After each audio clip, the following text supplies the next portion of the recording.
Yeah, my sound could be a little higher.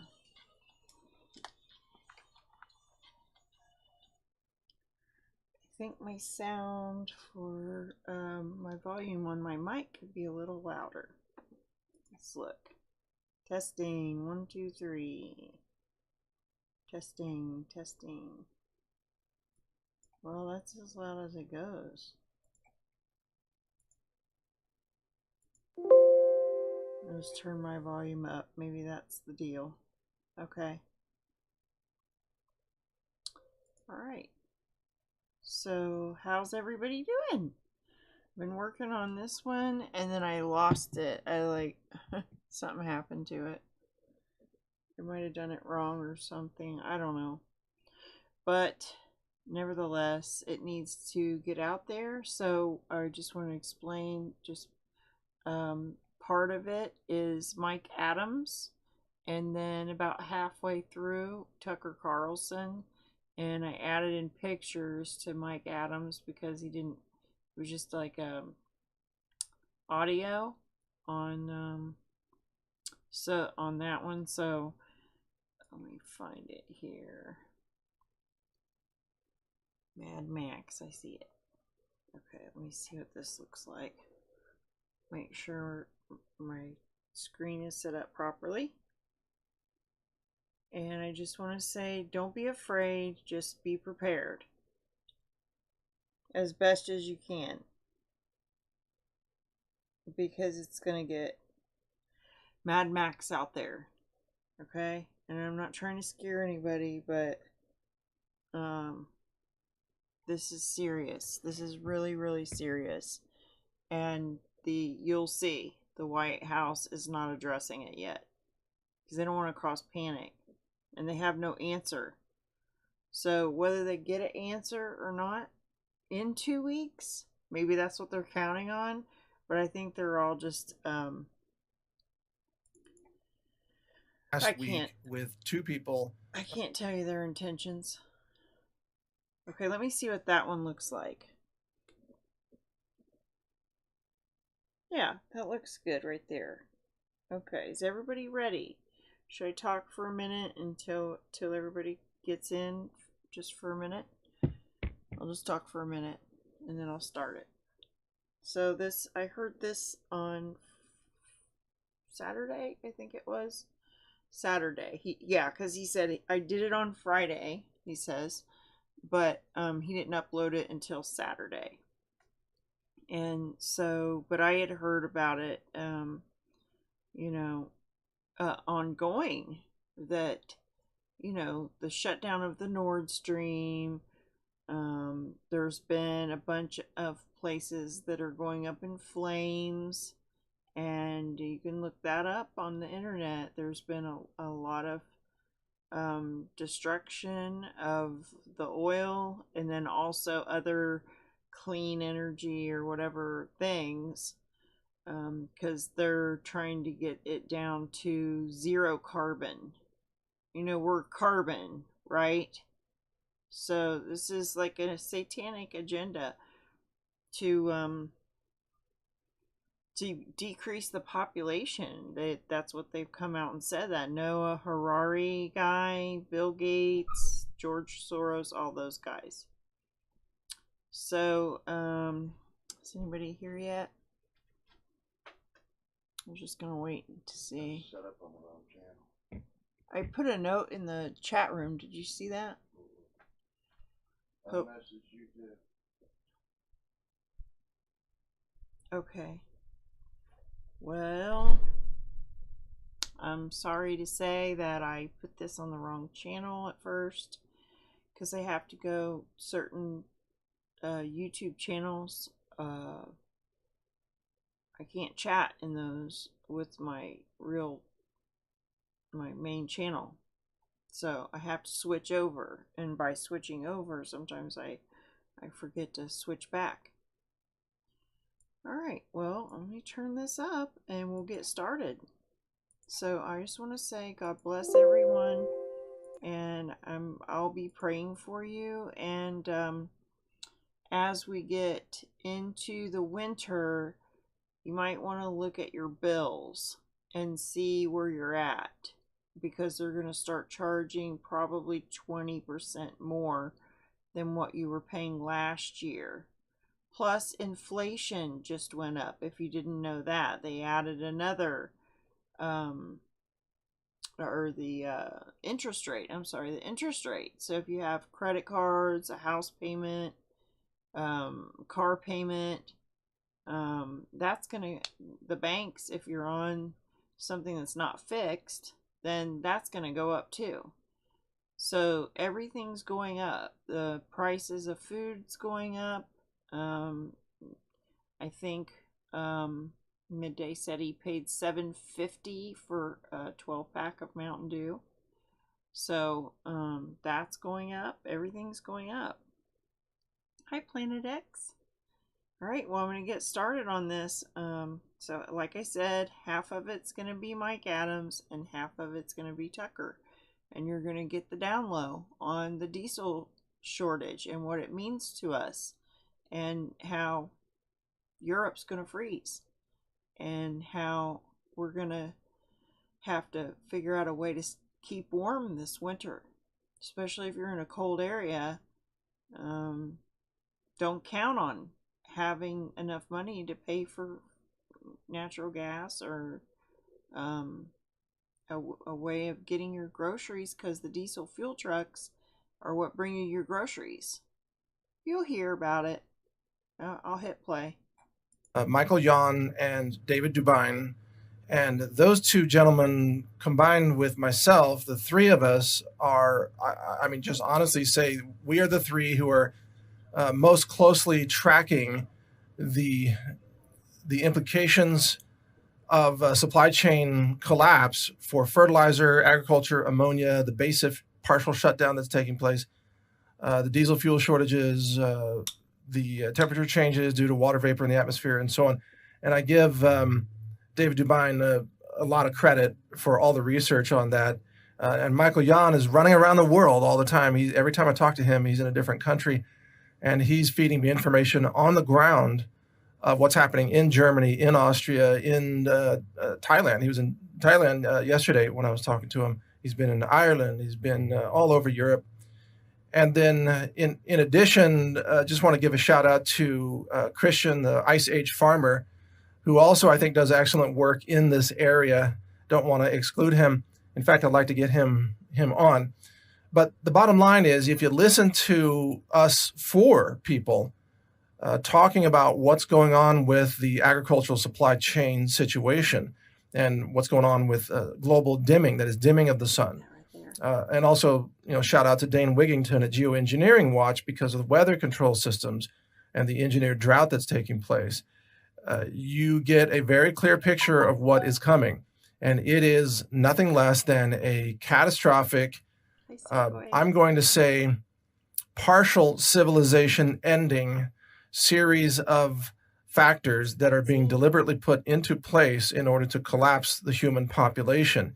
When I say partial civilization ending, I'm talking about the end of Western civilization, or at least Western Europe in particular. Western Europe is going down. And I put out a podcast yesterday that says that it's the day that Europe died is when BASF announced its partial shutdown. Now, for many months, in interviews with both Michael Yon and David Dubine, we have warned about what happens if BASF shuts down. We pre-warned the world about this.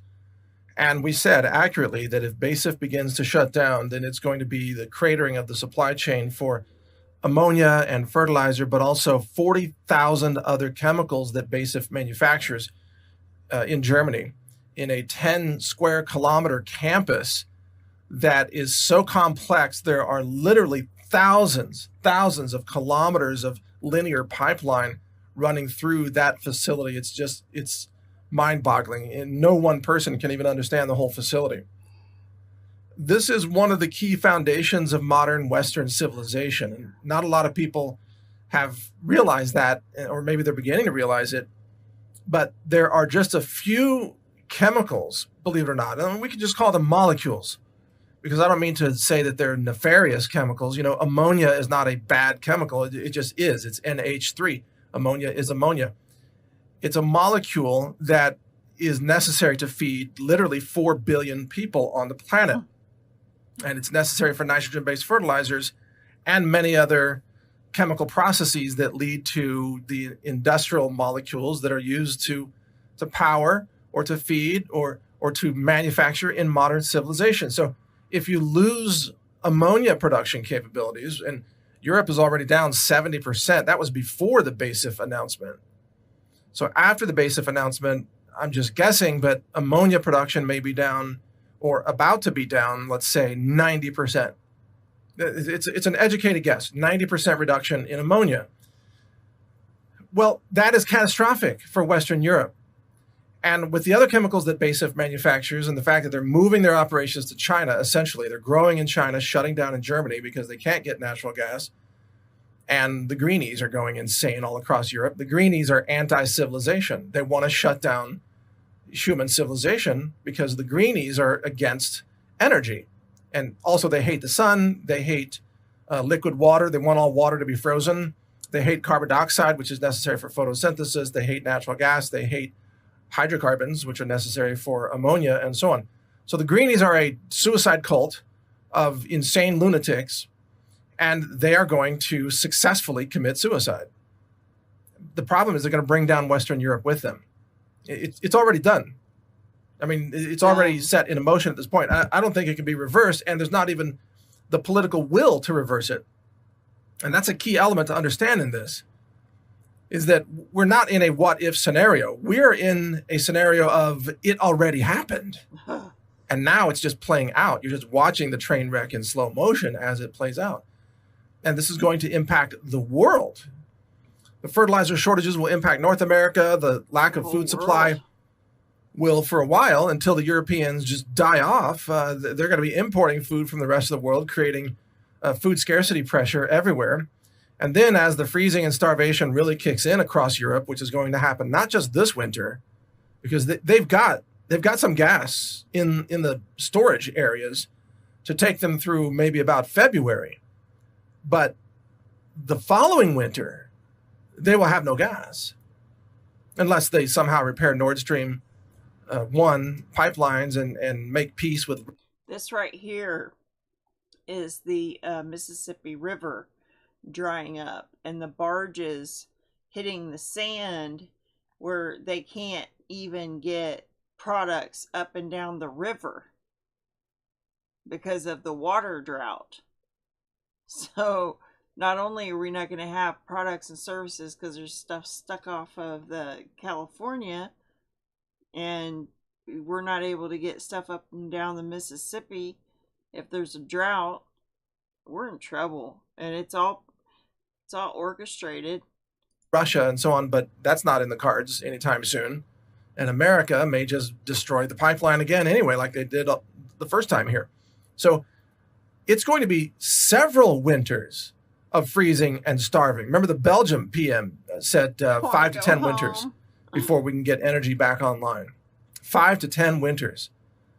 It only takes a winter or two to bring a civilization to its knees if it has no food and energy. If you can't heat homes, you can't run factories, you can't produce fertilizer, you can't run farms. And on top of that, you just don't have the energy to have electricity.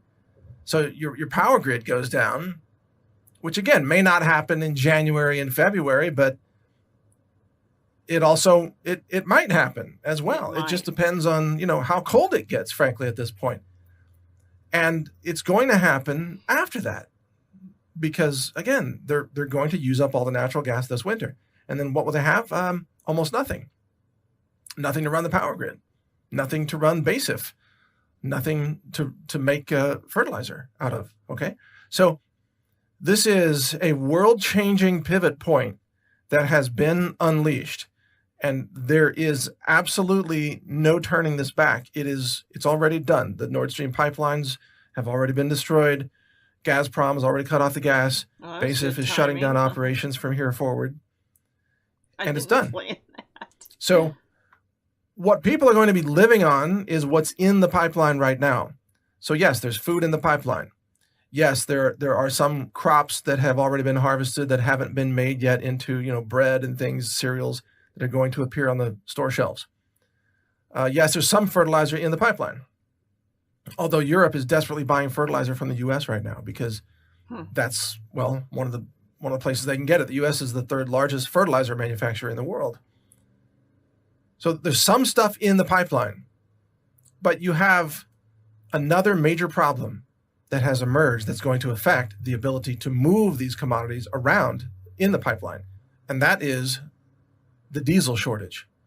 So because diesel refineries have been shut down by these greenie cult politicians in America and also in Europe, the refineries are running at full capacity and they're not able to keep up with the demand because diesel powers everything: boats, trains, trucks, tractors, everything related to transportation. Barges on the rivers, which aren't even really working very well right now because of the drought, the Mississippi River down to record low levels, and the barges are getting stuck in the mud.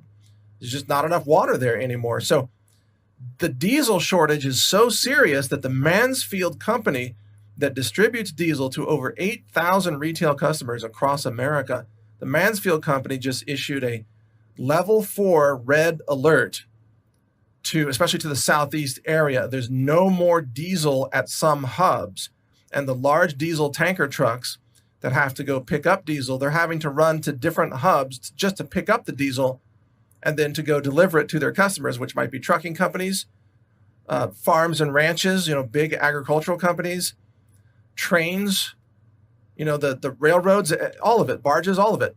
So without diesel, your economy grinds to a halt. Without diesel, you have no functioning society. I just want to be clear. A lot of people don't think about diesel. You need to be thinking about diesel, because if the diesel runs out, it's literally over for modern civilization. Without diesel fuel, it's anarchy. It's a total collapse of food, total collapse of transportation, total collapse of the rule of law, all of it. Now, rule of law, whether from a lack of diesel or a lack of energy or a lack of food, that anarchy is coming to Western Europe. There will be uprisings, there will be riots. I mean, beyond the protests that we've seen so far, which have been relatively peaceful in places like France and Germany, but we're going to see a season of protests and riots and uprisings leading to revolutions. So Western Europe is going to eat itself. It's basically engaged in self-immolation, which is especially... I just want to throw something in here. Yesterday I was watching the Brazil.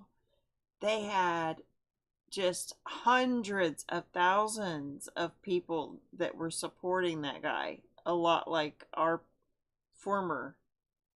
And I don't want to go into it on here because they're actually like silencing people on YouTube about that. I had a video to put up about that too, and can't do it. But you should all go look at Brazil, and they were going to shut it all down. The protesters were, for 3 days, and then he was silenced.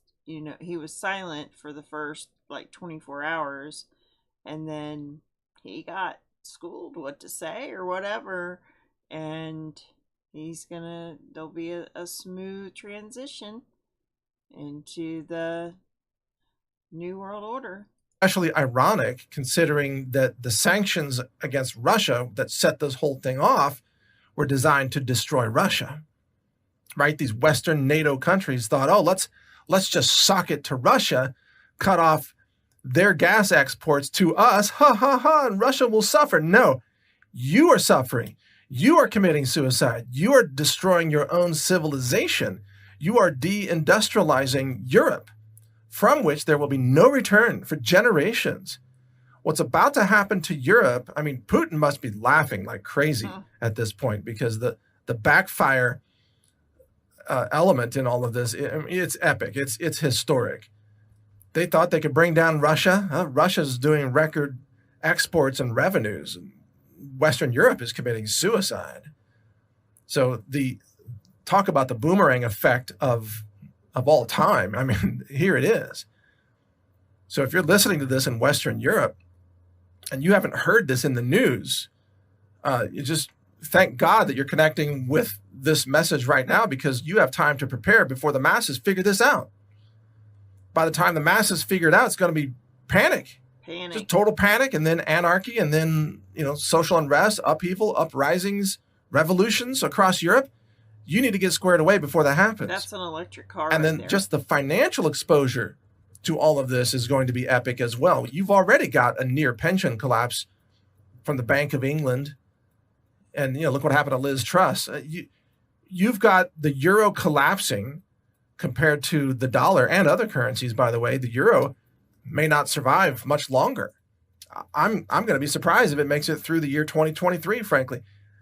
You've got the EU now just suffering under this to the point where there may be countries that just leave the EU and say, we can't handle this anymore. This summer, Germans began clear-cutting ancient... and just talk for a second, and then we'll get into Trucker. All right, where's my glasses? I'm having another day of not being able to properly see. It's just because I've, I think, been on the screen too much. That's some serious talk, isn't it? And now Tucker, he's going to get into it too, about running out of diesel fuel. And this is, your mainstream media.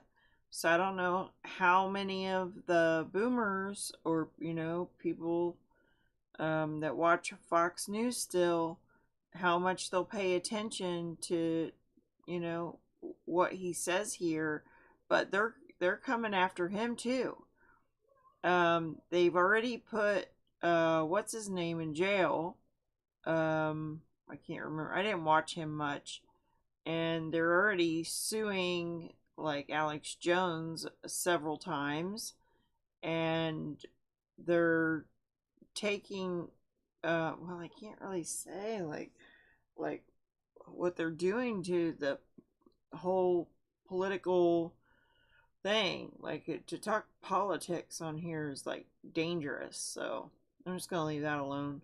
But yeah, keep paying attention here. So that was half of it.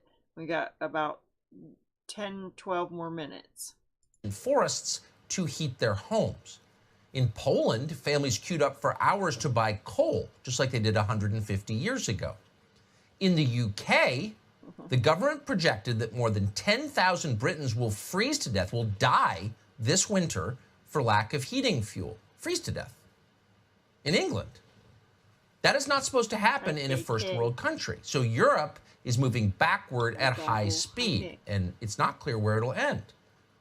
So the question is, why is this happening? And the answer for once is a very simple one: the war in Ukraine. That's why it's happening. A huge percentage of Europe's energy came from Russia. Those imports have now been banned, supposedly to punish Vladimir Putin. What's the result of this punishment?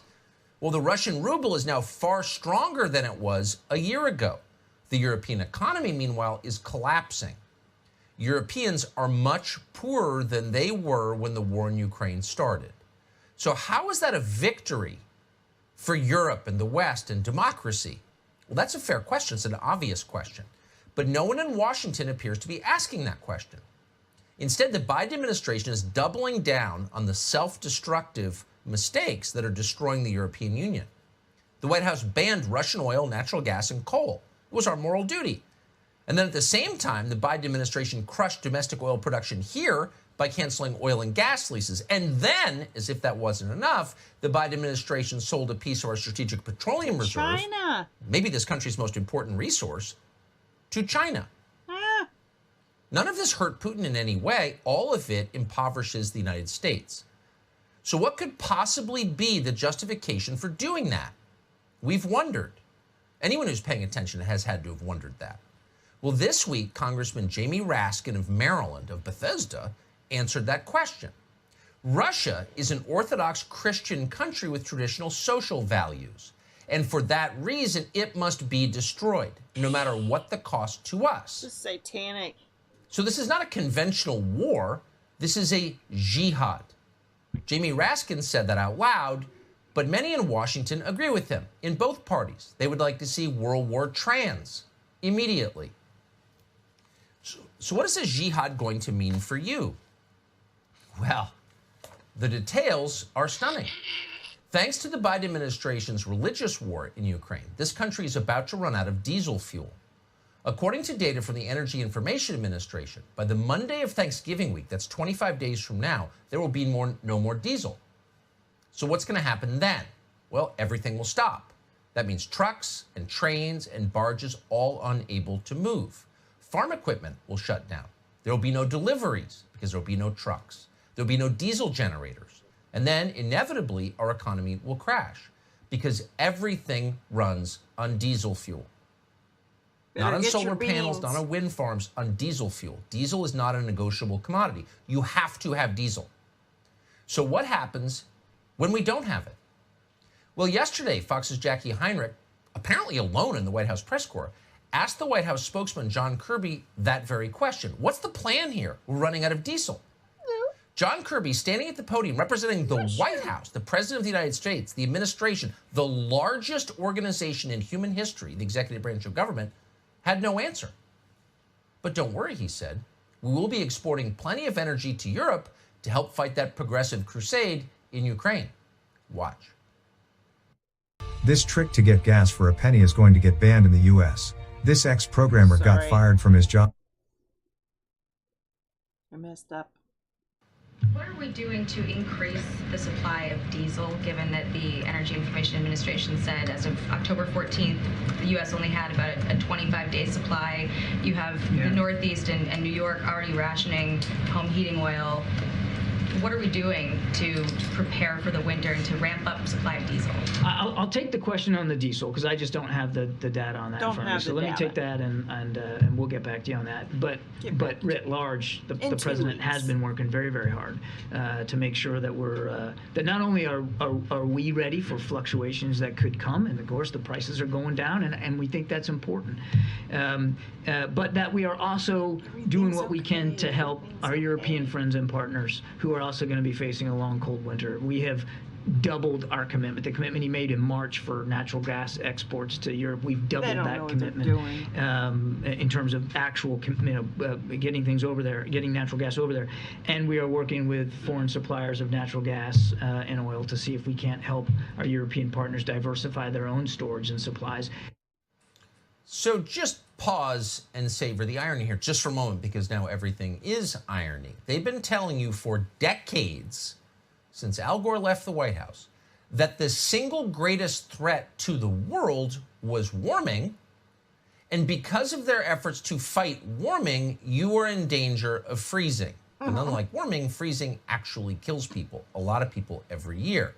And it will kill people in the West this year thanks to their efforts to fight warming. Okay.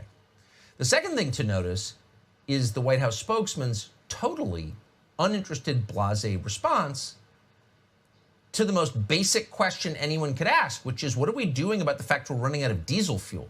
And he has no idea, and he's not embarrassed that he has no idea. The problem is, at this point, there may not be an answer, because there may not be a way to avoid a disaster. Diesel fuel is not just low in this country, it's low in every Western nation that has aligned itself with Ukraine. All these nations preparing for World War Trans are running out of diesel fuel. As New York Magazine has reported, the last time there was this little supply of diesel, there were about 3.5 billion fewer people on the planet. Well, that puts it in perspective. So the Biden administration responded, as you know, earlier this year to rising gas prices, which they feared above all because the midterms are coming in 2 weeks, by tapping the strategic petroleum reserves. But that will not work here. The Northeast Home Heating Oil Reserve contains 1 million barrels of diesel in case of emergencies. The problem is the demand is so high across the board that, according to the Washington Post, even if the Biden administration used every single barrel in that stockpile would be empty in less than 6 hours. And of course, it's not 6 just diesel hours? that's running out. Jet fuel is up about 23% in just the last month. Kerosene, which if you don't live in New York City, you know perfectly well is used to heat people's homes and keep them from dying, is now close to $7 a gallon. Who heats with kerosene, by the way? Poor people heat with kerosene. And they're the ones who can't get it. $7 a gallon. In New England, people are worried about freezing to death this winter. Here's a local Fox report. West Hartford homeowner Sharona Resnick-Kravitz has been paying for oil to heat her home for more than 35 years. I mean, this is New England. It gets cold here. We're cold. Sharona is a widow living on a fixed income. She says before her husband passed away, they shared the bills. Now she is having to make sacrifices. How are you preparing and trying to figure out what can you sacrifice at this point? Food. Eating. I go to the grocery store and I'm very frugal about what I buy. She tells me at $6 a gallon, buying oil has become a huge burden. The average home uses 800 gallons of oil per year. That's almost $5,000 at the current rate. This shouldn't be happening in this of all countries. The United States has some of the deepest, by some measures, the deepest energy reserves on the planet. It's our main strength. Cheap energy is the reason this is a rich country. That's the reason. That's why we're exceptional, because we have cheap energy. And this country was energy independent just a few years ago. Now, if you want to fix the economy, you would make this country energy independent once again. You would bring back cheap energy. That will fix the economy quicker than anything else. In fact, it's the only thing that'll fix the economy. But the Biden administration, for whatever reason, has done the opposite, depleting our strategic petroleum reserve, for example. They just released another 15 million barrels the other day. Because they know that's running out, the White House is also begging foreign governments for help in the most humiliating possible way. Biden just went and begged the Saudis in secret for more oil. As the New York Times reported this week, Biden's top aides, quote, thought they had struck a secret deal to boost oil production through the end of the year. But then the Saudi royal family decided not to go along with it. They're not ramping up their oil production, they're doing the opposite. Saudi's oil minister is now telling the West to brace for energy shortages. Watch this. It is my profound duty to make it clear to the world that losing emergency stock may become painful in the months to come. So an energy shortage is not really a debate over whether some dude should be on the girls' swim team. This is adult stuff.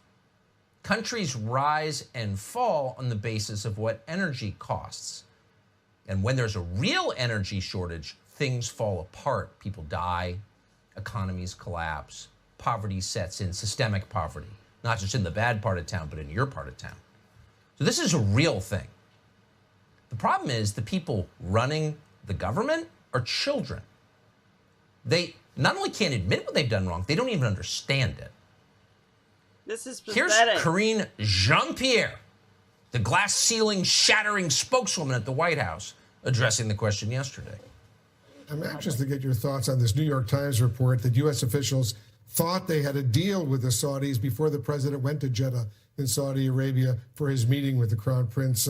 But they thought they had a deal on oil supplies and oil, price of oil, but that the Saudis backed out of that deal. What can you tell us about So we have been very clear about how we believe parts of that report was mischaracterized, and there has been some changes that have been made to that report. Look, we've also been clear that our trip, that the president's trip to the Middle East, was not about oil. We've Was seen there an gas prices understanding, go Karine, down. with the Saudis that the Saudis then backed away from? Again, the trip was not about oil. See how they lie? This is embarrassing. She can't even conjugate the verb correctly. This is the spokesperson. It's a joke.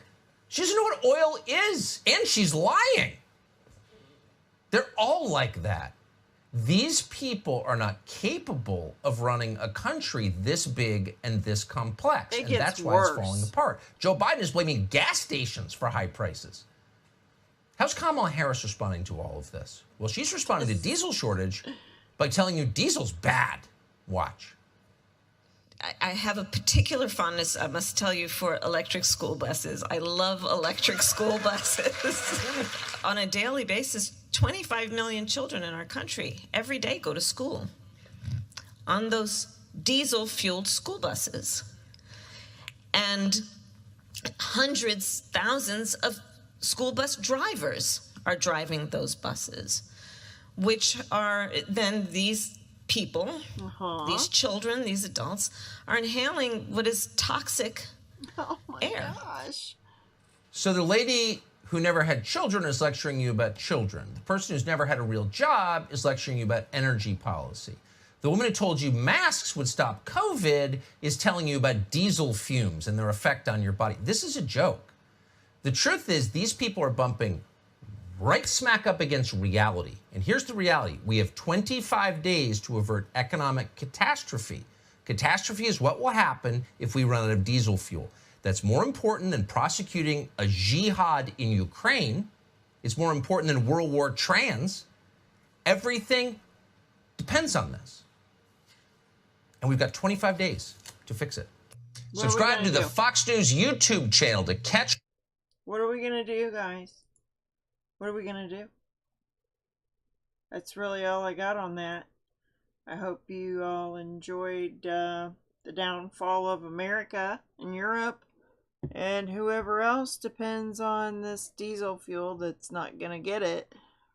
I mean, if you're in another country, Australia, I'm not sure about you guys. Germany, I don't know who all's considered Europe. I'm kind of dumb on that. But get ready. Get ready, get ready, get ready. And make sure the Lord said that he wants you to prosper above all things. Prosper and be in good health as your soul prospers. So make sure that you stay in forgiveness. Don't let your love grow cold. And love everyone, because perfect love casts out all fear. And some people, they're gonna like pull together and they're gonna show love and they're gonna be good, to their neighbors, and they're gonna make sure the elderly are okay and the children are okay, and they're gonna go around and they're gonna help people. I mean, there will be some like that, but when iniquity abounds, the love of many grows cold. So the iniquity means sin, and everyone's pretty much selfish these days. So hopefully you have those kind of people that still have love and haven't let their love grow cold in your community. And then the rest of them are just going to be selfish pricks coming after your stuff with guns and Mad Max. So you might want to have some protection in your home for the people that want to kill you. Because he called it, that's the first time I've ever heard the mainstream media come out and say jihad. This is jihad. I mean, is this going to signal now once the chaos has been implemented? Because I've always felt like the holy war that the Muslims have, they're positioned. And I've always felt like it was up to our own governments to begin it. And then they would be like, okay, well, you've done half the work, now we'll come in. And then that's when the conquering happens. That's when the first beast or the first horse is unleashed, is the conquering. And then you've got wars. That's the second one, the red one. And then you've got famine. And if we're seeing this coming, that third horseman is right around the corner. Do you see what I'm saying? And then death and hell is the last horse. And so pestilence, that's the green one. That one's with famine. So that one has already been enacted or set in place, if you know what I'm talking about, to where diseases are going to be increasing now because immune systems have been devastated, completely devastated, like probably 2/3 of the world. So I'm telling you, we are close to the coming of the Lord. And if you don't know Jesus, please just drop to your knees and submit and repent, because his blood was shed for your sins and everybody's sins. And no one is perfect. Everyone falls short of the glory of God. The only way that we're looked at as pure through the Father's eyes is because we have the blood of Jesus. It's a covering. It's his righteousness. So We need Jesus. And I thank you, mods, for being here, and everybody that came and watched this. I am nervous for what's about to happen. And I pray that the Lord will relieve my anxiety about it, because I feel like everyone's not prepared. I know they're not. But I'm saying mentally there's some sort of black magic or something on everybody, where they're just like, it's not going to be that bad. And they just slough it off. And they're not getting ready at all. Just like thinking it's all going to be okay. And we're going to see shadows of things to come. We're going to see all those 4 horses, like we're going to see their hoofs, you know what I'm saying? And they might, it might come close to your dwelling, but stay in the shadow of his mighty wings, and prayer, and keep giving your fears to the Lord, because he cares for us so much. He's not going to leave us. He's not going to there's a verse that says, I've never seen begging bread. Can't remember what that one is. Let me just look that one up real quick, because that one just came to my mind. And when that happens, I'm just like, never saw a child begging bread, I think is what it says. And I always type in Bible Hub, and that brings it up. Yeah, that's it. Psalm 10:3. Solomon's Proverbs, the wise son, ill-gotten treasures profit nothing, but righteousness brings deliverance from death. The Lord does not let the righteous go hungry, but he denies the craving of the wicked. Idle hands make one poor, but diligent hands bring wealth. So get busy. Go get some beans and rice. I'm headed to the store. I love you all. Thank you for coming.